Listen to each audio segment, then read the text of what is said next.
What's going on, everyone? Welcome back to the show. So I asked AI to give me a prediction on who is going to take back the House in 2026 in November, the midterm election, and we have some results. And so I'm going to show you how we got to those results, and then I'll show you the final results, and then we'll take a look at the prediction markets to see what they say about who is going to take back control of the House. So we're going to do all that in this video, but first off, if you guys can do me a favor, please like the video, and if you're watching this video and you want to see more content like this, please consider subscribing to the channel. Okay, so let's go ahead. We'll go ahead and get started here. And you guys know I do this. I've been doing it like every 2 weeks, but now I'm going to do it every week. We are seeing some changes, so it's very important for us to keep up with this, just to see how, you know, the fluctuations. And so what AI is doing is it's taking historical data and it's looking at that data and it's saying, okay, the probability of Democrats taking back control of the House is this number, because we're looking at all these different factors: GDP, CPI, the congressional ballot, the president's job approval. All of that information is being gathered, and then it's giving us a number. So we're going to take a look at this. We're going to go back and forth from the model to, I'm going to go to some websites just to show you the information and how I gathered the information. So the first thing that we're going to look at, generic ballot. So the generic ballot now, it's gone down a little bit, okay, for Democrats. It's at plus 5.7. It was higher than that before, and I'll show you. Let's go over to the website here. And so we're using Real Clear Politics to get this information. It was back at, I think it was like 7%. If we move down here, I can show you. So just last week, we were up in the sevens. See, we're up there, 7.7%. Now it's gone down. It's gone down to 5.7? Yeah, 5.7%. That is the latest information. Now you see what's going on here. If you look at the blue line at the top, you see it's kind of just leveled off and it's just going sideways. But look at what happened. Look at the red bar. You see the red bar dropped out here and then it started moving up. So now we're seeing a surge of people that are saying that they would vote for a Republican over a Democrat. And that's basically what the generic ballot is. They ask a question: would you vote for a Democrat or a Republican? Just generic. They're not asking for any specific candidate. And so this is what we're seeing right now. So we're not seeing much uptick when it comes to Democrats, but we did see an uptick when it comes to Republicans, and that's why this has changed. So let's move to the next one, president's job approval. So president's job approval right now is at 40%, 40.3, and we can take a look at that as well.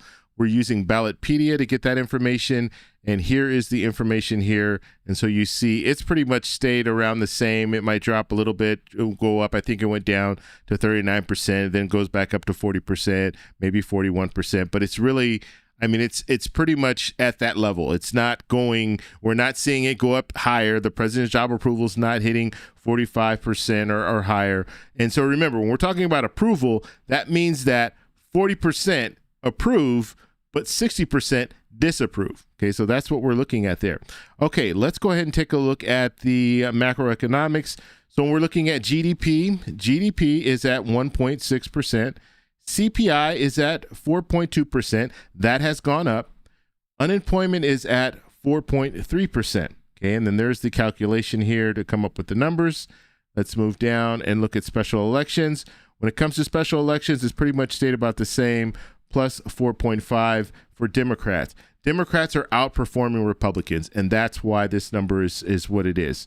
And that's just in special elections. The special elections that we've seen in the past, that's what we're getting. Okay, when it comes to seats at risk, now this has changed slightly. So when it comes to the calculator, first off, when it comes to the Democratic battlefield advantage, plus 11. So what I want to show you here is if we look at the Cook Political Report, we take a look at that, you see here in the middle is showing us the toss-ups, okay? You see a lot of red here. You see some blue. So this red means this is a Republican seat right now. It's considered a toss-up, but it's a Republican seat. The blue means that it's a Democratic seat, but it's considered a toss-up. So what needs to happen, what Democrats need to do to take back control of the House is they need to win a lot of these toss-ups. Okay, so we need to see that wave. If we do see a wave election, then we're going to see Democrats win the majority of these toss-ups, and they could even move in and win some of these lean seats and even potentially win some of these likely seats for Republicans. And so that is what we're looking at right now. Now, Republicans have 14 seats that are at risk when it comes to the toss-ups, whereas Democrats have about 4 seats. Okay, but we also need to look at some of these other areas, but I'm not going to get in. I don't want to make this whole video just about the Cook Political Report, this information. But when you're looking at this, you have a lean category. You see you have a couple of red seats there. That means that Democrats have an opportunity to pick up some of those seats. But then when you move over to the Republican side, you see here you have a lean Republican, and you have 3 seats here, and you have 4, we're looking at the blue seats. You have 3 more seats here in the likely category, in the solid category. So Republicans might be able to pick up some of these seats. And this is as a result of redistricting. With that redistricting, some of these seats, like in Florida, you draw new lines, and now that changes that seat from a Democratic seat to now a lean Republican seat.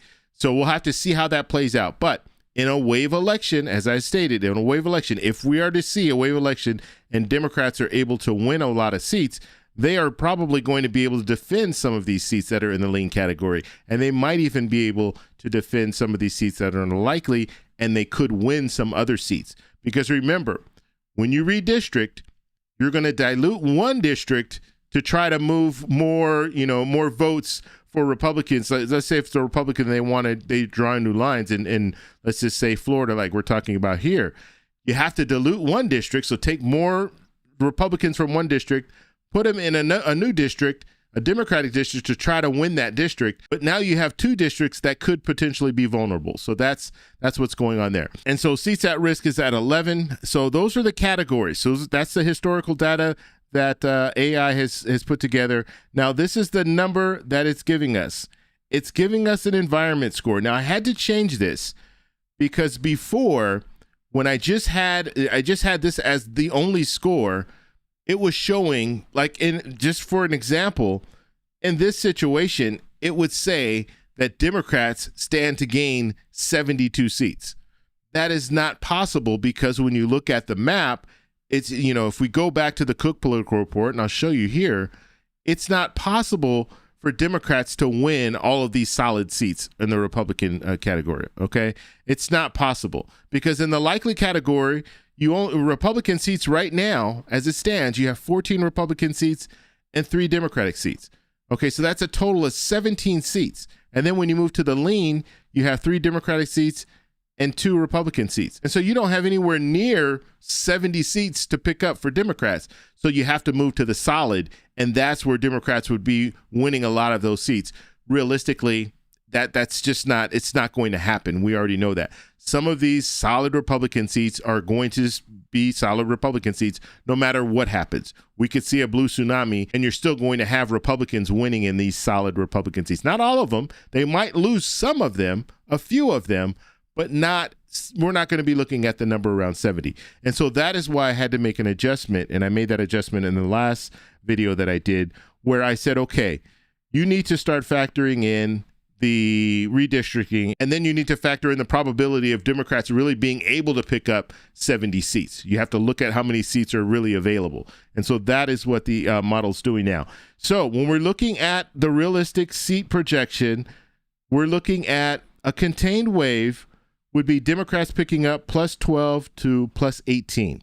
Okay. Now, after redistricting, and remember, when we're talking about redistricting, right now, Republicans stand to gain between 5 and 9 seats over Democrats. Okay. And so that is what we're looking at. So that number would be plus 3 to plus 13. A strong wave.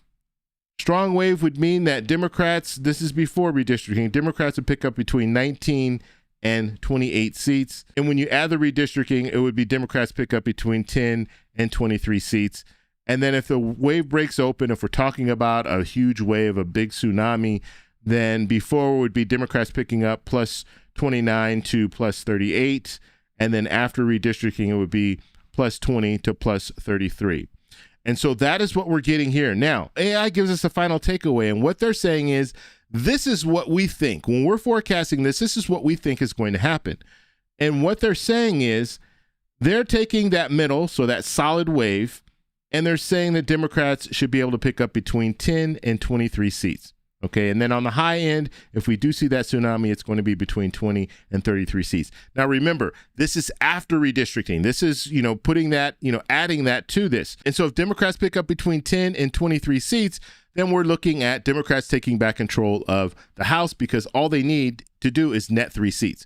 So if they can net 3 seats, then they should be able to take back control of the House. Now I want to show you the prediction market. The prediction market is saying that Democrats have a probability of taking back control of the House is 77%, 77 to 24%. And so the prediction markets are saying that it's very likely that Democrats will be able to take back control of the House. Now let's look at the numbers here. This is the current number, okay, when it comes to the House. Remember, you need 218 to take back control of the House. Now, right now, the forecasts, you have 205 for Democrats, 211 for Republicans, and then 19 seats are toss-ups. Okay, so like I said, and I said this previously when we were looking at the Cook Political Report, Democrats are going to need to win the majority of those 19 seats in order to take back control of the House. And this is the consensus forecast, okay? This is 270 to win, so this is a different platform that's using this. Now, the prediction market is saying that Democrats will be at 227, Republicans will be at 204, and then we have 4 toss-ups. So that is what the prediction markets are predicting. And so the main takeaway here, we are seeing a little shift in favor of Republicans, but Democrats still likely to take back control of the House. We'll just have to see what happens. And when we're looking at some of the numbers, the generic ballot, that's going to go up and down. We're going to see that going up and down. And so the next time I do this next week, we might see the generic ballot back up to 7. It's been, it's staying pretty much around 5.7. That's like a low for the last few months. And so it'll probably go up higher than that. It'll stay around the same. And then when we start looking at inflation, things like that, those numbers are moving in Democrats' favor, but it's just not enough to really shift things at this point. And the anticipation, we'll have to see what happens with the agreement, with the war in Iran. Have they come to this agreement? And I think they signed the ceasefire agreement on Friday so they can continue talks. That doesn't mean that everything is over, but that does mean that if they do open up the Strait of Hormuz, then eventually prices will come back down when it comes to fuel. Eventually, prices hopefully will come back down when it comes to groceries and things like that. But that might not be for another few months, so we probably will still see CPI up there, inflation still high, but it probably won't go much higher. It might go a little bit higher. And right now it's at 4.2%, so maybe it will go up a little bit higher and then drop down, and start coming back down into the 3s. But remember, when President Trump took office, inflation was at 3%. And so the likelihood of inflation dropping below 3% before the election, it's probably not likely. And so now I want to pass it off to you. What do you guys think we're going to see in the House? Do you think Democrats will be able to take back control of the House? Let me know in the comments below. If you like this video, please give me a thumbs up. Please subscribe for more. And remember, stay informed, stay engaged, and I'll talk to you in the next one. Bye. So that's all we have for this video. Make sure if you guys want to send me an email, you can do that, david@thetecshow.com. Like the video, subscribe for more, and check out these videos over here for some more great content. Talk to you later. Bye.